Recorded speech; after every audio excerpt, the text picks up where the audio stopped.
আমাৰ শিৱসাগৰ নগৰৰ খোৱা পানী যোগানটো বহুত সমস্যাত আছে। আমি 1970 চনৰ এটা প্ৰজেক্টৰ পৰা ফুকন নগৰৰ এটা প্ৰজেক্টৰ পৰা এতিয়ালৈকে পানী দি আছো, যেটো প্ৰজেক্টত অকল আমি 30% ইয়াৰ ইনহেবিটেন্টক এতিয়ালৈকে পানী দিব পাৰিছো, ইয়াৰ পৰিয়ালক আমি পানী দিব পাৰিছো 30%, 70%ক দিবও পৰা নাই। যেটো 30%ক আমি পানী দিওঁ, সেই পানীৰ প্ৰজেক্টটো 1970 চনৰ, গতিকে সেই প্ৰজেক্টটো এতিয়া একদম আউপুৰণি হৈ গ'ল।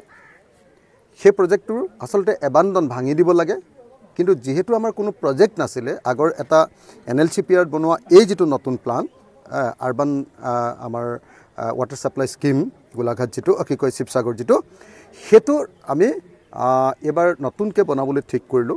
দুটা কাম আপোনালোকে জানিব যে আগতে এই প্ৰজেক্টটোত আমাৰ 42 কিলোমিটাৰ আমাৰ পাইপলাইনৰ ব্যৱস্থা আছিলে, কিন্তু 42 কিলোমিটাৰ পাইপলাইন কৰিলে আমাৰ 12,000টা পৰিয়াল, আমাৰ টাউনত 12,000টা পৰিয়াল আছে নহয়, প্ৰায় 12,000টা পৰিয়াল, 12,000টা পৰিয়ালে পানী নাপায়।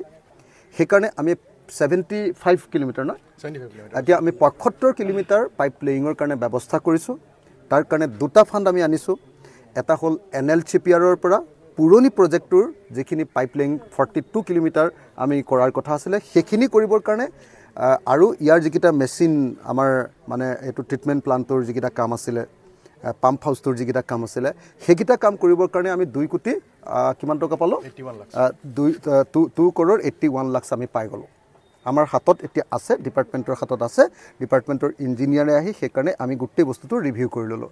লগত মিউনিচিপালিটিৰ ইও আমাৰ লগত আছে, আমি ধুনীয়াকৈ ৰিভিউ কৰি ল'লোঁ যে আমাৰ পুৰণি প্ৰজেক্টটোৰ 42 কিলোমিটাৰ পাইপলাইন, তাৰে 17 কিলোমিটাৰ হৈ আছে, 42 কিলোমিটাৰ 28 কিলোমিটাৰমান বাকী আছে। সেই পাইপলাইনখিনি ট্ৰিটমেণ্ট প্লাণ্টটো কমপ্লিট কৰি দিয়া আৰু পাম্প হাউচটো কমপ্লিট কৰি দিয়া, এইকেইটাৰ কাৰণে যিটো পইচা, সেই পইচাটো এতিয়া আমাৰ হাতত মজুত আছে। তাৰ উপৰিও নগৰখনত আৰু বহুত এলেকা থাকি যাব যিহেতু পানী পাবৰ কাৰণে, সেইকাৰণে আমি নতুনকৈ অমৃতৰ পৰা টোটেল কিমান কোটি টকা আমাৰ 17.5 কোটি টকা ইতিমধ্যে আমি চেংচন কৰালোঁ। তাৰ টেণ্ডাৰিং হৈ গ'ল, মাত্ৰ আমি পাৰ্টি কণ্ট্ৰেক্টৰৰ হাতত কাম দিবলৈ মাত্ৰ বাকী আছে।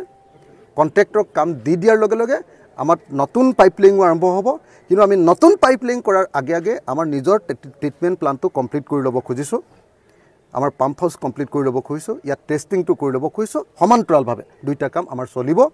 আৰু আমাক ডিপাৰ্টমেণ্টে জনোৱা মতে অহা 6 মাহৰ পাছত আমি শিৱসাগৰ নগৰৰ আমি আশা কৰা মতে প্ৰায় প্ৰত্যেকটো পৰিয়ালক আমি পানী দিব পাৰিম। যেহেতু লক্ষ্য, গতিকে মই আশা কৰা বুলি কৈছোঁ, আমি আশা কৰা মতে 12,000 পৰিয়ালৰ সকলোকে, নগৰৰ সকলো পৰিয়ালকে আমি পানী দিব পাৰিম।